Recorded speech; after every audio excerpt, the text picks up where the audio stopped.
Kenapa kena bayar pula sinking fund ni? Kalau tuan-tuan ada soalan berkenaan sinking fund, steady, dia macam ni.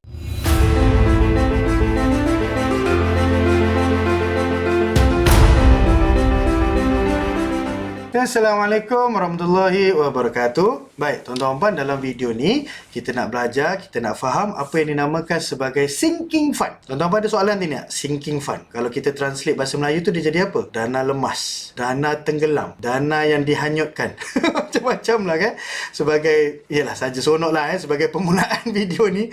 Cumanya nak bagi tahu apa? Okey, saya nak terangkan ada soalan yang tanya saya tu tentang apa yang dimaksudkan dengan sinking fund. Kenapa kena bayar pula sinking fund ni? Kalau tuan-tuan puan ada soalan berkenaan sinking fund, steady, dia macam ni. Okey, kita kena fahamkan asas je. Sinking fund ni adalah jelmaan satu charge yang dikenakan dalam kita punya maintenance. Ini tertakluk ataupun ini dikenakan di atas pemilik-pemilik yang bersifat strata. Ingat tengah hot sekarang ni cerita pasal strata kan, strata title kan. So, asas ni kita dah faham lah. Strata title tu apa? Iaitu satu pemilikan yang bermaksud di atas keping tanah yang sama ada ramai pemilik yang bertanggungjawab untuk jaga common area bersama. Common area ni maksudnya kawasan-kawasan bersama lah kan. Kawasan lift, maintenance lift, foyer, surau, swimming pool, ada setengah rumah tu ada siap ada clubhouse, jaga landscape. Ni semua common area. Tak ada individu yang boleh claim yang itu dia punya. Ataupun dia kata, jangan lalu depan rumah ni, jangan lalu depan lift ni lah, itu saya punya kawasan. Tak boleh, itu common area. Sebab tu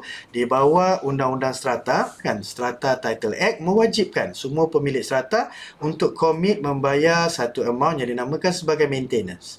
Namun, tiba-tiba kita perasan dalam statement kita tu, dalam statement kita kan, dia tulis maintenance, kemudian bawah tu ada sinking fund. Ini dana apa pula? Katalah contoh dia letak kat situ RM30, RM10, RM50, whatever amount, kita nak fahamkan apa dia tu sinking fund. Kita dah lantik satu badan yang dinamakan sebagai JMB, Joint Management Body, satu badan pengurusan bersama untuk uruskan kita punya common area. Okey kan? Dalam mesyuarat agung tahunan kita lantik, awak uruskanlah, tiap-tiap bulan kami bayar, awak uruskanlah dana tersebut dengan baik untuk maintain kawasan kita bersama. So duit kita dah bayar, maintenance kita dah bayar, so dia boleh maintain lah. Cumanya kadang-kadang datang event-event yang mengejut, kadang-kadang datang idea yang mengejut ataupun cita-cita yang mengejut. Itu je lah kan.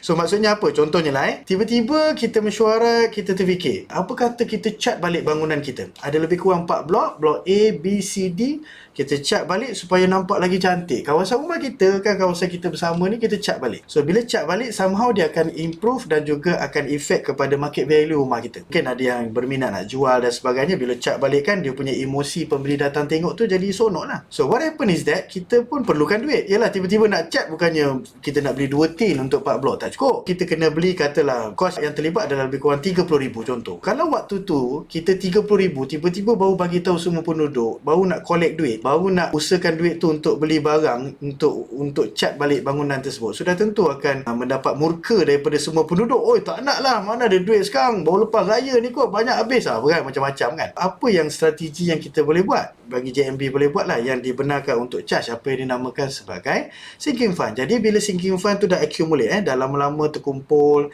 dah satu peringkat dah ada banyak, so bila ada idea dan keperluan untuk gunakan, at least kita tak perlu risau untuk menyusahkan lah penduduk semua untuk keluarkan duit satu amount yang besar pada satu ketika yang pendek. In short term perlukan, tiba-tiba kami perlukan RM30,000 lah, kalau tidak lift kita tak boleh nak baik pulih balik. So itu adalah antara tujuannya sinking fund tu diwujudkan dalam kita punya charges, satu amount yang kecil lah. Tengoklah ada orang kata besar, ada orang kata kecil, ni subjektif lah kan. Tapi nak bagi tahu apa direction, apa tujuan tersebut dalam jangka masa panjang dalam menguruskan kita punya kawasan bersama tersebut di bawah Akta Strata ataupun Strata Title Act. Dengan itu tuan-tuan, diharap dengan sedikit sharing dalam video ini, sikit sebanyaklah dapat membantu tuan-puan lega sikit, dah faham apa itu sinking fund. So terima kasih banyak kerana sudi menonton. Assalamualaikum warahmatullahi wabarakatuh.